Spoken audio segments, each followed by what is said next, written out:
Hello and welcome to an episode of Historically Marked. I am Jason in Warsaw, Illinois, a village that has had a lot of history in the last 2 centuries. And on a personal note, my grandmother grew up here during the Great Depression and during the 1920s. But I'm here to check out Fort Edwards State Memorial. Warsaw was once the site of 2 forts, and I'll go ahead and show you what is behind me, and that's Fort Edwards State Memorial. Now, Fort Johnson was about half a mile from here. Well, you'll see about it in the markers I'm about to show you. So I'll go ahead and kick things off. So this is on top of a hill, and I am overlooking the Mississippi River, and it's actually nearby the confluence of the Des Moines and Mississippi rivers. I'm going to check out this monument, this obelisk here.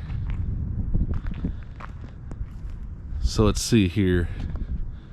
Erected September 1914 to commemorate the establishment of Fort Edwards, built by Major Zachary Taylor, 3rd U.S. Infantry, September 1814, and abandoned July 1824. And that is Zachary Taylor, who later became U.S. President. He was a war hero before taking office. And this is kind of a bust of like what the fort looked like. There's a better picture of that I'll show you. And this fort was named after Governor Ninian Edwards. Now, my hometown of Edwardsville is named after him, and I visited his grave in my Oaklawn Cemetery Part 2 video in Springfield. He was the governor of Illinois Territory, as well as the governor of Illinois.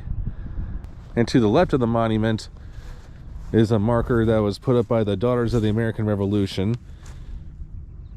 This marker is dedicated to the members of the U.S. military who served at Fort Edwards from its construction in 1816 until the close of operations in 1824. And just a few steps from the monument to the right of it is this one put up by the Great River Road, or America's Byways. Forts on the Bluffs. Much of the nation's history has unfolded along the Mississippi River. During the War of 1812, this location provided a commanding view of the river and was a site of strategically important forts. Under the first defense, the region's first fort was built just south of here in 1812, about a half mile. When the United States was at war with Great Britain, named Fort Johnson, it was built by Major Zachary Taylor, who would become a war hero and United States President. Fort Johnson was abandoned after 1 year. And then here is a photo of Zachary Taylor. A strategic fort.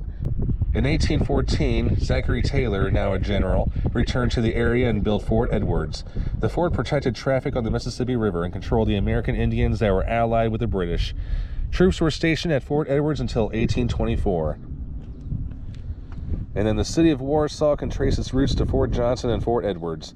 Both forts protected settlers. After 1824, Fort Edwards served as a trading post supporting the growing population.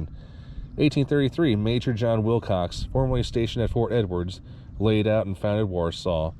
And here is what the fort looked like. So just kind of use your imagination. Yeah, what you see in front of you was once a powerful fort. Wow. And I'm glad the town has kept it up pretty well.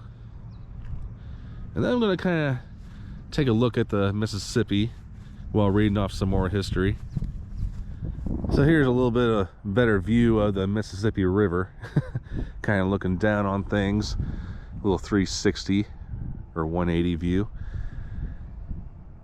But dating back to 1807, William Henry Harrison Sr., the 9th President of the United States, he wanted all settlements to have a small fort or blockhouse constructed, just in case, you know, for safety purposes or, you know, just to be prepared. But unfortunately, there are no remains of Fort Edwards, and I even drove around Warsaw just to kind of make sure. But in addition to soldiers posted in the area by 1814, Indians from the Saw and Iowa tribes settled near the fort and had started to raise corn. This was built on the northernmost bluff, and of course, like I said, it was named for Ninian Edwards, the first Illinois governor. The fort was constructed to protect the movement of supplies on the Mississippi River. The fort was later leased to the American Fur Company from 1928 to 1832 and served as a fur trading post for more than a decade. And then the marker was talking about Major Wilcox, who had been stationed here at Fort Edwards in 1822. He left for a short time after the fort was abandoned in 1824, but then he would later return to live in the area. He built a log cabin near the Mississippi River, just below the original site of Fort Johnson. His home was believed to be the first house in what would become the town of Warsaw.